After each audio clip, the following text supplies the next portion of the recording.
What up, guys? Your boy Quake back with a brand new episode of the Diverse Mentality Podcast. And as you guys can tell, if you're watching this on video, I am in a totally new location.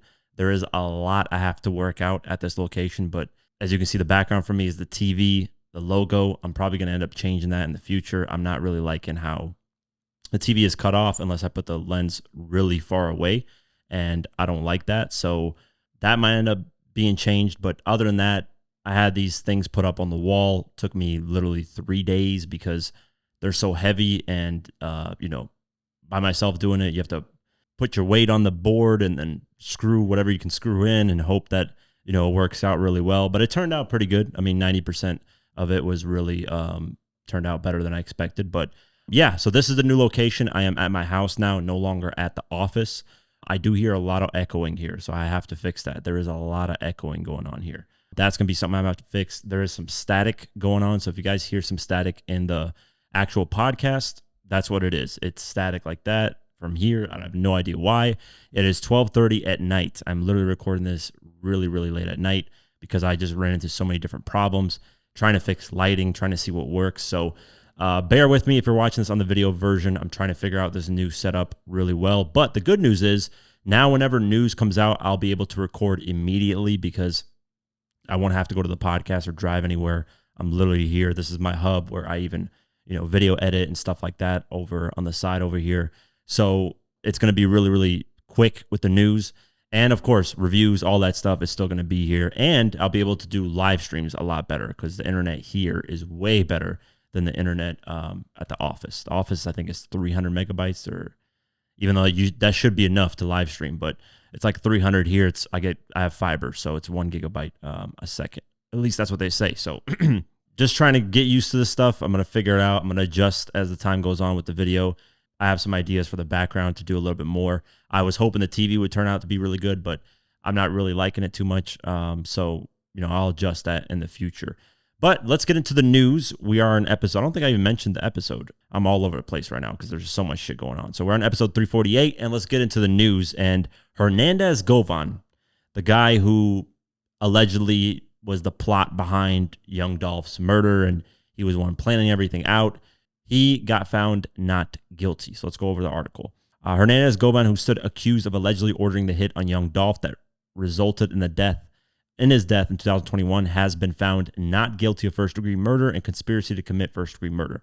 The jury returned the verdict in court in Memphis on Thursday after 3 hours of deliberation, according to the Associated Press.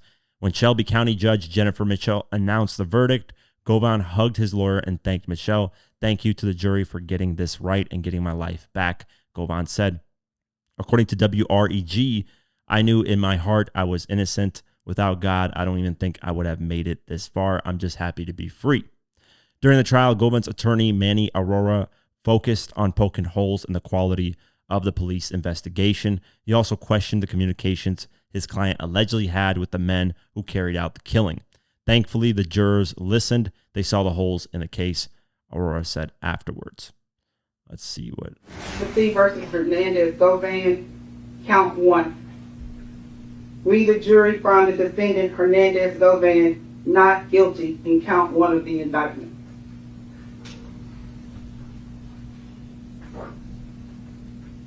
State of Tennessee versus Hernandez Govan, count 2. We, the jury, found the defendant Hernandez Govan not guilty in count 2 of the indictment.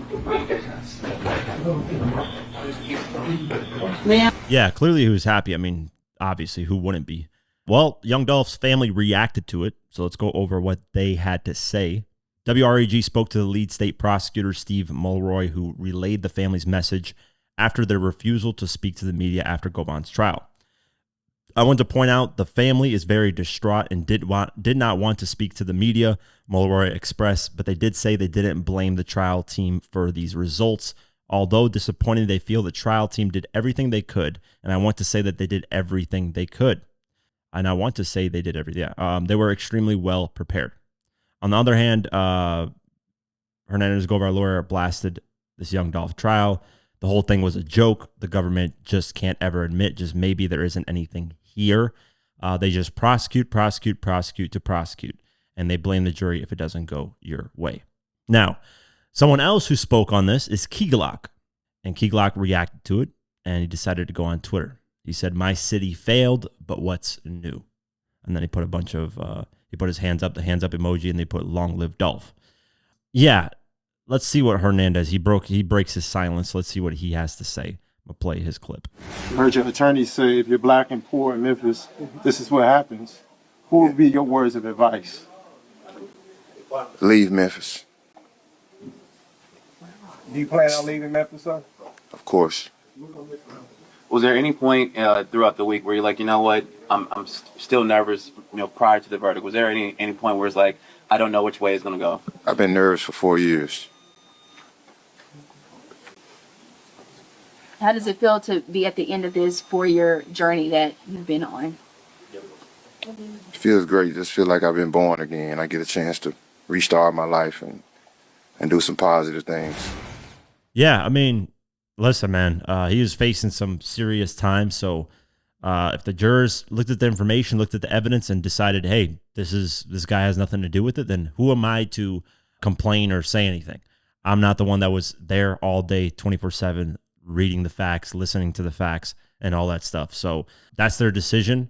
I know some people are upset about it because they obviously love Dolph and they think that anyone that had anything remotely to do with it had something to do with his murder. But sometimes, man, the police get the wrong person, or they think the person did something that he probably could have done something, but he probably didn't orchestrate it. That's probably what they messed up on trying to get him, right? They just fucked up on that part of it. But who knows, man? I know he's going to leave. He's definitely going to leave Memphis, and he should, because let's just say retaliation is something that happens, especially in this beef. So I would definitely dip up out of there. I would find a different area to live in and just lay low and mind my own business.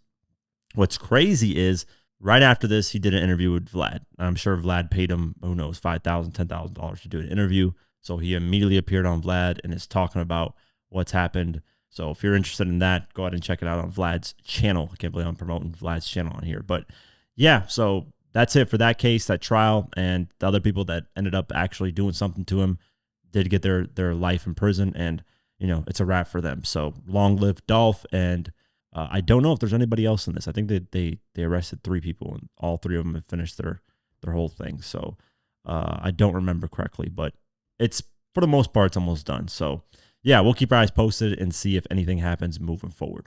Updates on the Drake UMG lawsuit, and the judge has ruled in Drake's favor. So let's go over the article. After sending in several discovery requests, Judge Janet has given the okay to Drake to view one contract in particular. That would be Kendrick Lamar's, which he's been seeking to get his hands on for the last couple of months. The Toronto Icon's legal team filed to view it again earlier this month after receiving an unreadable version of it in June. UMG produced a heavily redacted version of the Interscope agreement with Kendrick Lamar. The extent of UMG's redactions, which cover the vast majority of the 22-page agreement, rendered the agreement unreadable and incomprehensible. While this could be a big win for Drake's mission in proving that UMG was artificially inflating the success of Not Like Us, there is a twist here.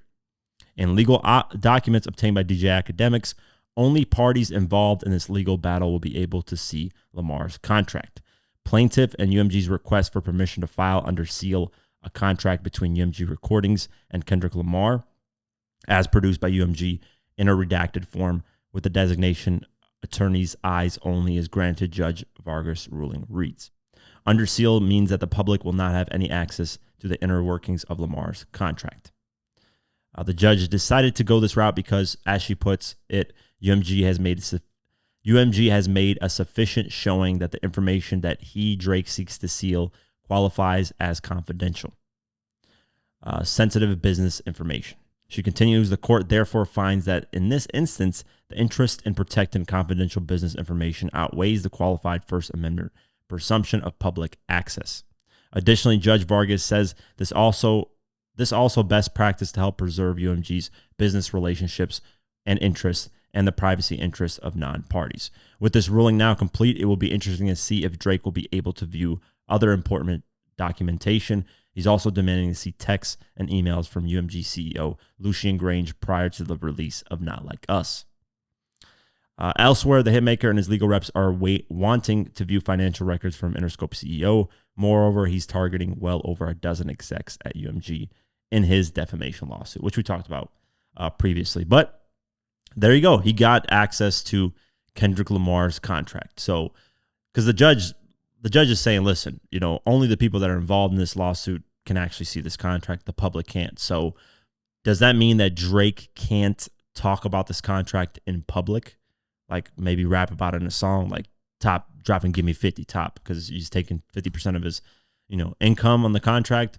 I don't know. I think he will allude to it in songs to troll Kendrick if it is a bad contract, of course. If it's a very good contract, then there's nothing really to troll. I don't know. Kendrick Lamar, he kind of had a buzz when he started, to sign. So I don't know, man. I think when you have a buzz like that, maybe, you can negotiate your contract better. But if you don't have a buzz, obviously your contract for the most part is going to be garbage. That's no debate. I think any artist that doesn't come in with some type of buzz or bringing something to the table usually ends up with a bad contract. So I always wonder, like artists who had a buzz already coming in, like 50 Cent, Drake, J. Cole for the most part. I think Kendrick as well had a little bit of buzz. They can negotiate their contracts better. It's like Nipsey Hussle when he went to Atlantic Records finally going to a major label. He said, I went there. It took me so long to get there because by the time I got there, I wanted to have some type of leverage. And instead of like signing to them, he did a partnership deal with them, which is better than, just signing to them and then they're controlling everything. So any advice for artists out there, I'd say get some type of momentum before you sign with any major label, because then you have leverage. In any business deal, the best thing is to have some type of leverage. If you have no leverage and you're desperate, they are going to take advantage of that. Everyone is in the world. That's just the reality situation. No matter how nice the person is, they will take advantage of it. I've been in situations where I needed the money, I needed something done, and they've taken advantage of it because I'm in a bad situation. I've ended up selling stuff where I'm in a bad situation. I'll take the hit on an item that's worth $1,000. I'll just sell it for $700 or $600 because, I need the money badly. So it's really about your situation, coming into it with leverage, some type of weight to push around and move. So yeah, we'll keep our eyes posted. That's a huge win for Drake in this defamation lawsuit. Continuing on with Drake, he appears to have purchased Tupac's iconic death row chain. He purchased Tupac's ring, and now he has Tupac's death row chain. And I know Kendrick Lamar is not a fan of this, and a lot of people really aren't a fan of this. They're kind of upset that Drake is getting access to legendary artists' chains, which I don't know why Drake's the only one that's like either Drake's the only one interested, which I doubt, or like he's outbidding everybody in this. So let's go over the article. Drake has been on tour in Europe since July when he kicked off the Some Special Shows for You tour by headlining the Wireless Festival in London. His latest stop brought him to Copenhagen, where he will be performing on August 24th and 25th. Ahead of the performance, he made a post on Instagram reading Copenhagen Night 1, let's go. The post included a photo of Tupac's All Eyes on Me album cover and a second featuring Drake wearing what looks like to be the Death Row Records chain Pac wore on the album cover.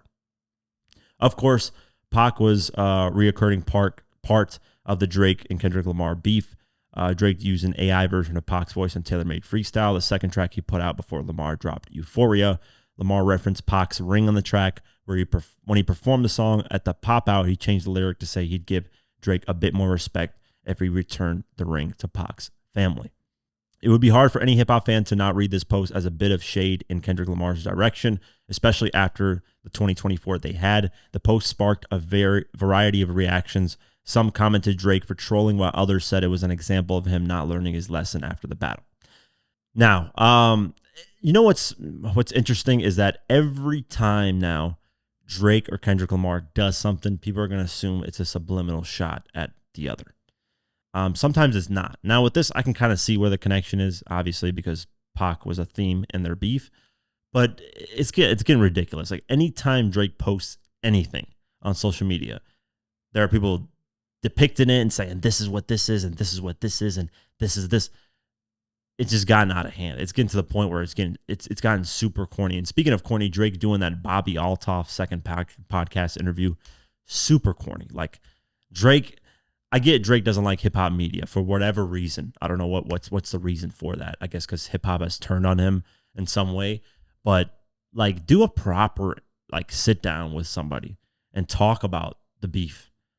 Talk about what's been going on. Like the Rap Radar interview from 2019, late 2019. Like that was really dope, man. We got a different side of Drake. Like do those type of sit downs. Don't do a Bobby Altoff one. It's so corny. It's like, maybe they might talk about something interesting, but it's just the first one was garbage. It was dookie water.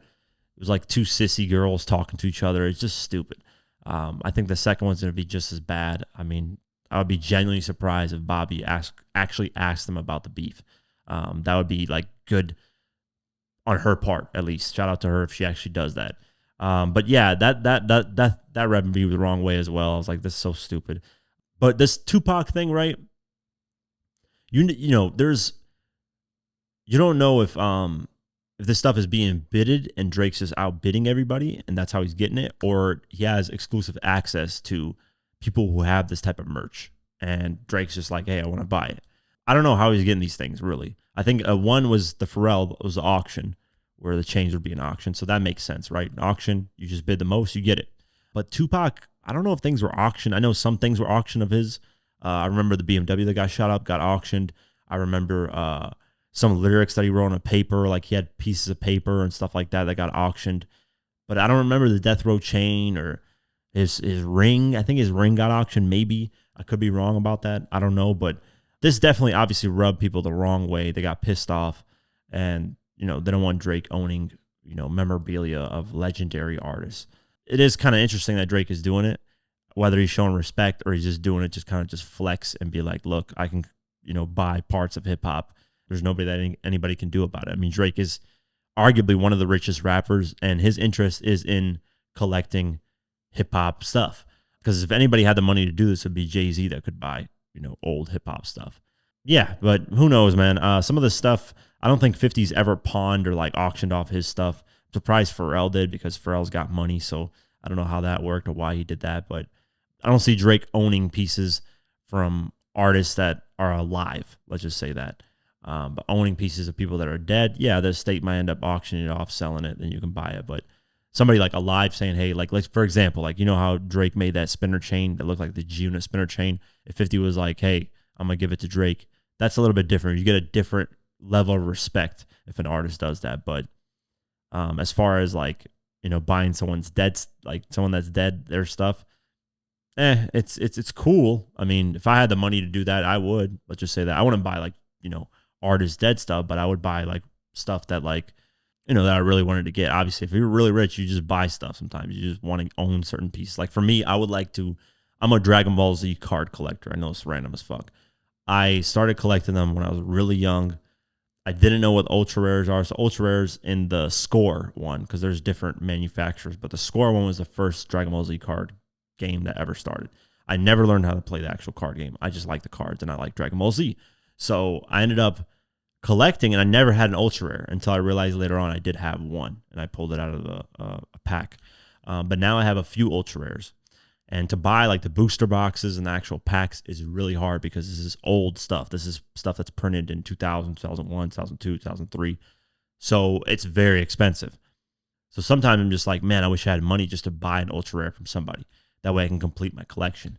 And some of these cards are going for $3,000, $5,000, $10,000, and I do not have that money. I think the most I've ever spent on a card is about $300, and even that to me was a lot.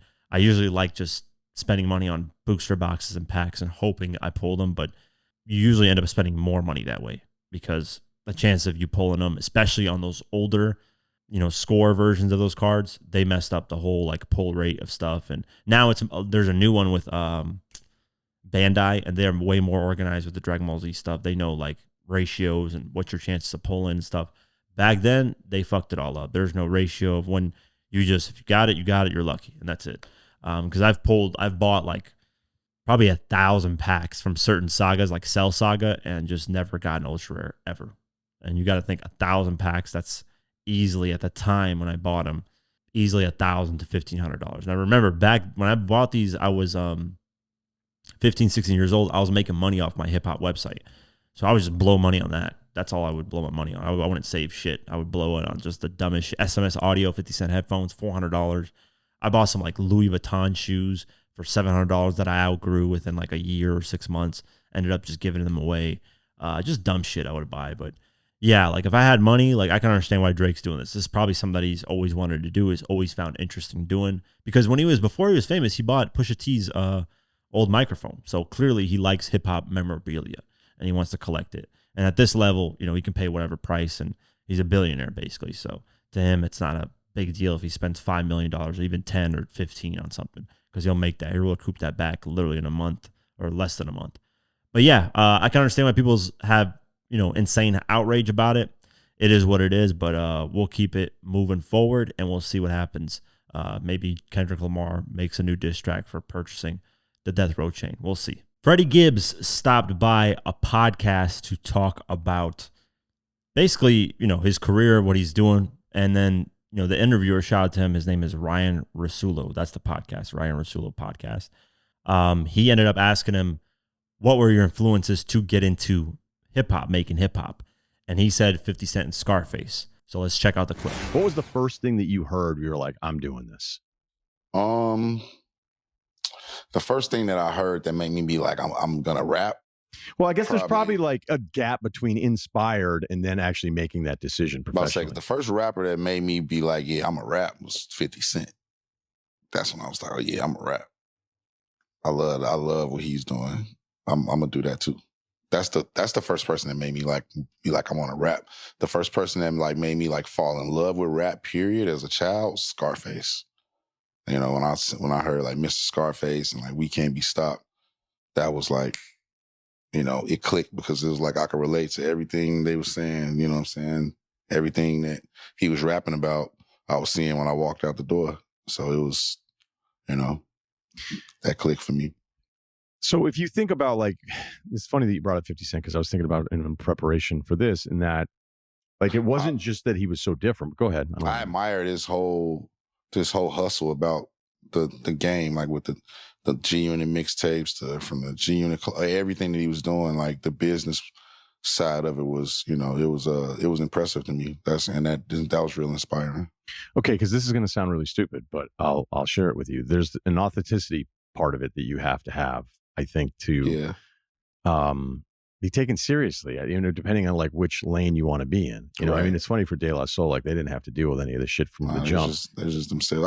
I think overall you just got to be yourself, and who you are is gonna like shine into your music automatically. I think you could tell when somebody's faking.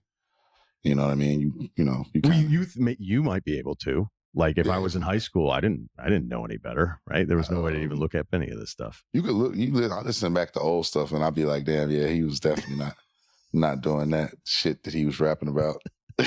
But was it your own background that once you learned about 50 Cent that you were like, okay, like this actually might be possible? Because I know that, this is 20 years ago, but I remember me and my friends first started listening to him, and it's really stupid, but it's kind of the rule of the consumer, as they were like, oh, and he got shot too. And it's like, there's a reason why. That just added to the mystique. Yeah. You know what I'm saying? Like, but it's bullshit, but it's how we felt. It's stupid, but I'll admit it. It was just like an underdog story to me, and that's what made me really interested in it. You know what I mean? Like everybody was going against him, trying to stop him from getting signed and stuff like that. And then they shot him and all of that. Like I said, he made a song about hated or love of the underdog. So top. I mean, it was a real underdog story. So I think America loved that. I agree. I think 50 Cent and Scarface are some of the best artists to get influenced by, because they're authentic. A lot of their music is really, really good. I mean, Scarface is just next level with what he does. I think he's highly underrated, and I need to do a documentary on him in the future and interview him if I can. And then obviously 50, you guys know he's my favorite, and he does have that story, that underdog story, which I've always loved. I think that's probably one of the reasons why I view him as like the best ever, because that story is like one in history. There's nobody who's had that story even remotely close to that. Getting shot 9 times, mother dying at 8 years old, never knowing his dad, selling crack at the age of 11, being blackballed by the music industry, like just so much stuff happened in this guy's life, and he still made it to where he's at, and to a level that, and then when he made it to a level that like no artist has ever touched besides Eminem. Like literally, he's right below Eminem. And as far as black hip hop artists and just black artists, maybe Michael Jackson, there's a few, but Michael Jackson is there. 50 Cent is there. What's crazy is, as I say this, 50 is actually the fastest selling black artist in music history. I know people are going to throw, what about Michael Jackson? Michael Jackson definitely sold.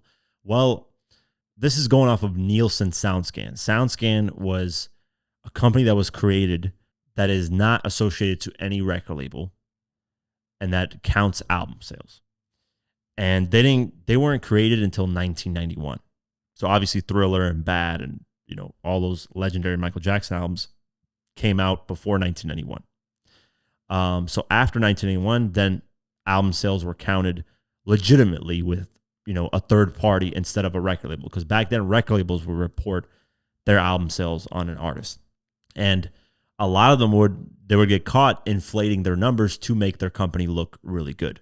You can't trust a company reporting their numbers, because for the most part they're going to inflate their numbers to make their company look good, to make it look like, oh, we're doing good, we're growing, we're always growing. So because of that, you can't trust that. That's where Nielsen SoundScan came as a company and decided to count album sales.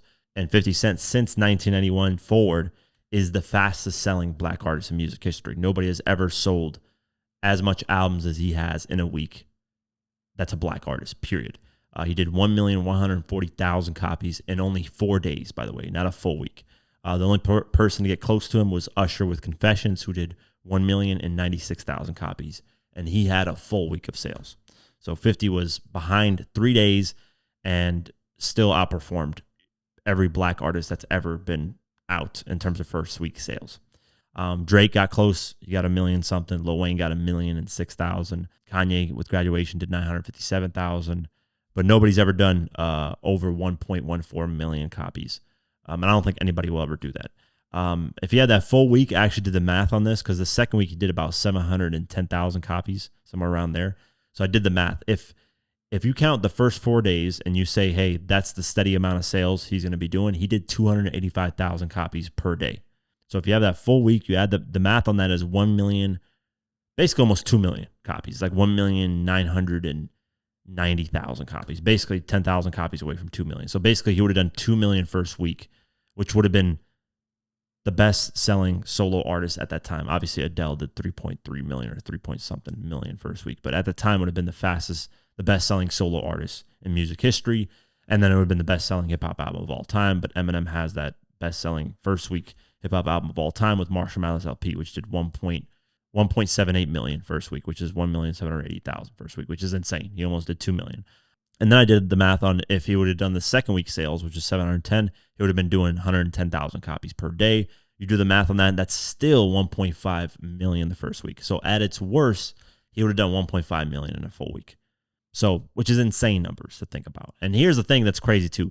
Get Rich or Die Trying didn't have a full week of sales either. That would have done 1 million copies the first week as well. I think it had 5 days sales. I think something like that, 5 or 6 days. But basically it was missing a day or two, which easily would have done 1 million. I mean, 860,000 copies the first week or the first 5 days.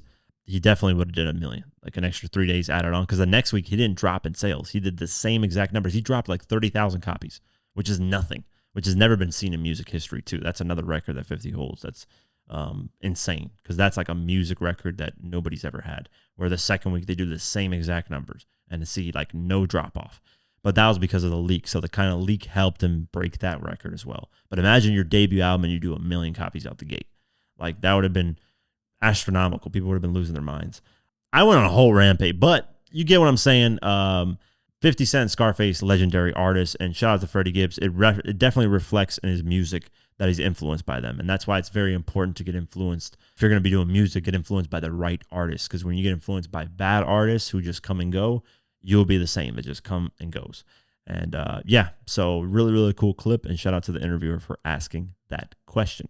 Kanye West announced that he's dropping basically, or he already dropped a crypto coin. And I want to talk about this because a lot of celebrities did this and they scam people and they just rip people off. And I need to do those documentaries I've been planning on doing with that. First, I'm going to have the 50 Cent Bitcoin one come out almost done. I just had to do this stuff at the office, or not the office, but at my house, so I can record this podcast, or else I would have had that documentary out. But it's almost done. I think maybe 2 or 3 more days it will be out. But speaking of this crypto stuff, Kanye launched this coin. It literally got to 3 billion market cap, which is insane. And then it just crashed from there, which happens to like every celebrity coin. Don't ever invest in a celebrity crypto coin because they skyrocket up, and you got to get there early for it to skyrocket up. And then when it does, you better pull your money out. If you don't, it's going to drop down and you lose your money. I learned the hard way because I didn't know about this. I got into it. And there's only been 2 crypto coins that actually profited from that were celebrity based. Jason Derulo, yeah, he had a crypto coin, and I got in at a pretty good time to where I at least tripled my money, I think. So I put in like $300 or something like that, some low amount. I didn't put too much. I don't put a lot of money in these things because if I end up losing most of the time. But I put 300, got like 900 out or 1,000 out, something like that. So I won on that one, and then Iggy Azalea dropped hers. And I got into hers a lot later, but here's the beautiful part about Iggy Azalea. She's the only celebrity coin where she's actually still pushing it and actually utilizing it. So hers isn't a scam. Everybody else's, I can't say, I don't know, Kanye, I think he's smart. I think he's forward thinking. So for him to have a coin, it might tie to his clothing, and that's the way you can purchase probably his clothing. If he does it that way, he'll have his own coin and it'll be successful and it'll be able to be something you can invest in.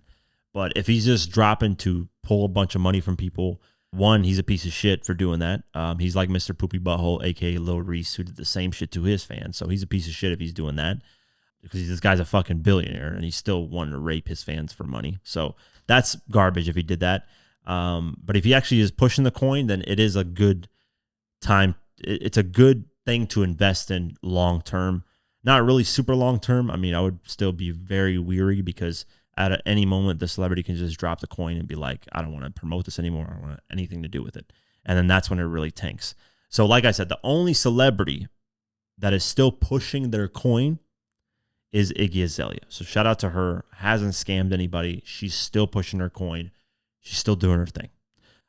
Everybody else that has a celebrity coin either got hacked and people like, because just recently a hack happened after this where Future's account got hacked, a bunch of celebrities' accounts got hacked, and they were holding like a crypto coin. Sometimes these celebrities get hacked, and that happened to 50 Cent where he got hacked and somebody pushed this fake G-Unit coin, and then it plummeted because everybody knew it was fake. It was a scam. It was hacked. And a lot of different celebrities got hacked. But then there's some celebrities that lie, they rug pull, they steal from people, and then they say, oh, I got hacked. There's a difference, right? So 50's Twitter got hacked. 50 doesn't tweet. So all the stuff that you see posts on Twitter is from Instagram. So it makes sense that his account got hacked because he doesn't really utilize it. But somebody like a celebrity that constantly tweets is on Twitter, and then all of a sudden, oh, my shit got hacked. Like, why didn't you mention this earlier? Why didn't you, put it on your Instagram page? Oh, shit, I got hacked. Or, it's like Lil Reese. He does that, and then he just goes back to his normal route. He drops a coin, rugs, steals from people, and then pretends like it never happened. So with this Kanye one, be very weary. I just wanted to talk about it because it went from 3 billion to 349 million. And the coin is YZY, so Yeezy coin. So you got to think that amount that quickly to drop is like, if you got in at 3 billion, you just lost so much of your money. You lost, I don't even want to say like 80, 90%. So watch out for these things. I mean, watching the coin, maybe it might go back up, but do not get in when they officially announce these coins because you will get destroyed. You're not going to survive it. You will lose 70 to 80% of your money, potentially all of it if it drops to zero, which is a huge chance of doing so. I mean, the chances of that is like 98%. The chance of you actually winning in it is like 2%.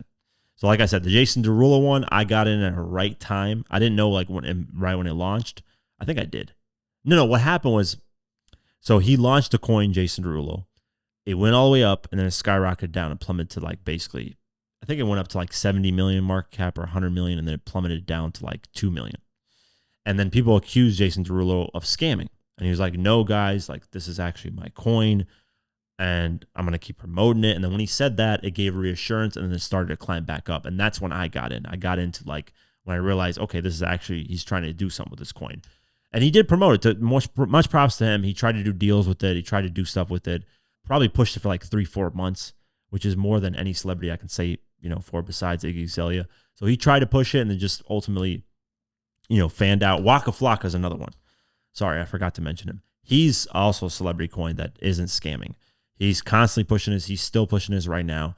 So, Waka Flocka is one. I don't know how confident you feel in that one, as well as Iggy Azalea. But I'm not giving you guys financial advice. Don't go now and go find Iggy Azalea's coin his mother, and then Waka's is Flocka. I think it's just Flocka. Don't go invest these coins. Watch it.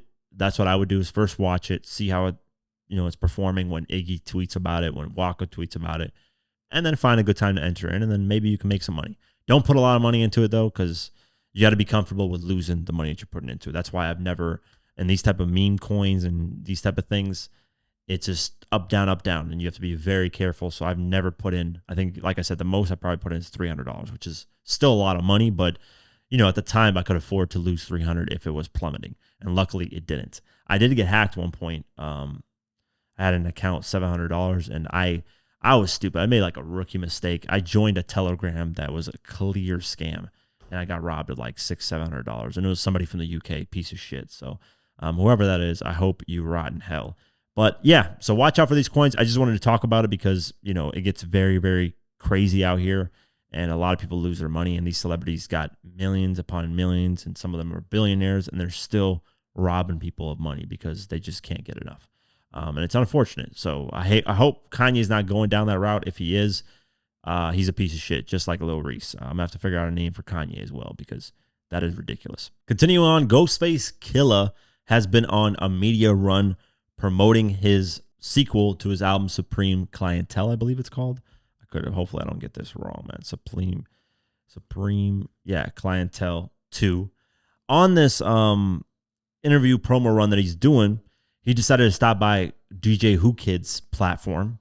And Who Kid, who recently talked to Eminem probably about a week ago or 2 weeks ago for the Stan's documentary premiere, mentioned Eminem and was like, he just appeared here. And then Ghostface was like, yo, like, we got to collab. Like, shout out to Eminem, hire at the Iron Man, all that. So check out the clip. Yo, man, I'm looking at, I had Eminem on the show last week, and, he was how he... Man, I be wanting to get a joint with M, man.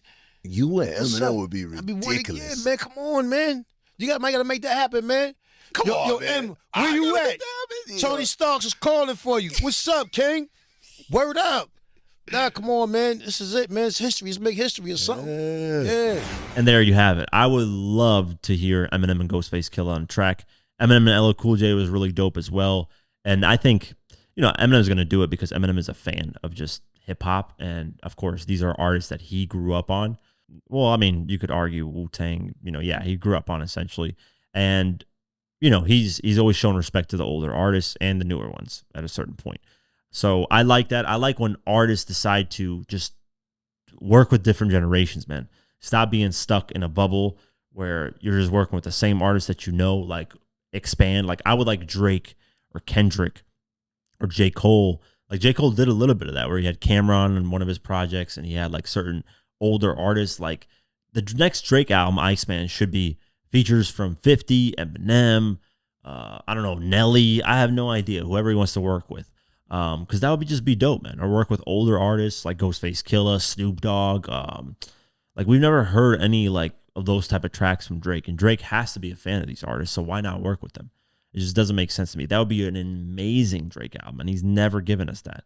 He's always worked with Future and Lil Baby and Gunna and like these type of artists, which is cool. I get it because it's current generation, but branch out, man. I encourage every artist. Same with Lloyd Banks, like I said in the last podcast. Branch out, work with different artists, different styles, so we can get something new, man. These artists just kind of stick to what they know, and that's it. And it's like, it gets boring after some time. So shout out to Ghostface Killah. Hopefully this Eminem and Ghostface collab happens because that would be really dope. I would check it out immediately. New music, let's get into it. BX The Plug dropped his I Hope You're Happy album. Offset dropped Kiari. Cudi dropped his Free album. Not free, it's not like a free album, but it's called Free. Earl Sweatshirt dropped Live, Laugh, Love, the album. Daniel Caesar dropped Call on Me. Ghostface Killah, of course, Supreme Clientele 2. Lil Bit Fiasco dropped the Samurai Deluxe version. 2 Chainz dropped the Red Clay soundtrack. 4 Bats dropped My Little Shooter. Is Forbes still signed to Drake's label? I don't even know. But yeah, that's it for new music. Album sales. Morgan Wallen is still number one with I'm the Problem. 122,000. Insane. This guy's still selling. This thing's been out for a minute, and he's still doing 100,000 each week. K-pop Demon Hunters, the soundtrack, is at number 2 with 108,000. Conan Gray Wishbone debuted at number 3 with 69,000. Gunna, the last one, at number 4 with 47,000. Billie Eilish, Hit Me Hard and Soft, number 5 with 38,000. Alex Warren, You'll Be Right, All Right Kid, number 6 with 37,000. Morgan Wallen, One Thing at a Time, number 7 with 37,000. SZA SOS, number 8 with 34,000. Justin Bieber's Swag, number 9 with 32,000. And then Taylor Swift, The Torture Poets Department, at number 10 with 29,000. Going down the list, Party Next Door and Drake, Some Sexy Songs for You, number 15 with 23,000. Chance the Rapper, Starline, his new album, debuted at number 18 with 22,000 sold. Not bad. Tyler, the Creator, Don't Tap the Glass, number 26 with 20,000. And then number 27, Kendrick Lamar, GNX at 20,000. Drake, Take Care, number 31 with 19,000. Kevin Gates, this is bad. Debuted at number 40 with 17,000 sold the first week. Damn, Luca Brass at 4. I think he dropped this independently, though. Breadwinner and Alumni. Yeah, he's on no label. Okay. That's respectable. 17,000 independently. Not bad. NBA Youngboy, Massa, 16,000. That's at number 44. And that's it for album sales. And that's it for today's episode of the Diverse Mentality Podcast. Stream us, Spotify, Deezer, Podcast, YouTube, all that. Video versions. I'm going to adjust this sound a little bit on here. I don't know if it's going to sound good. It does sound a little echoey. I have to see how I'm going to fix that. I got to fix some things in this room. But, hey, I worked my ass off to try to make this happen so I can at least record the episode for you guys. But nothing will change with the podcast. Like I said, just news will come out immediately on the actual YouTube channel page. And then I'll just clip those together for a full podcast episode. So you guys are still getting full episodes if you enjoy them like this. But I will be reporting on the news like as it happens. Obviously, if I'm home to actually record it. But I will be reporting on it as it happens immediately. So the viewership goes up and people are more engaged because some of these articles that I'm, talking about are 2-3 days old by the time I talk about them. So, news is very quick. You have to report on it fast. So yeah, thank you guys. Appreciate it. As always, have an amazing night, day, whenever you listen to this, and peace.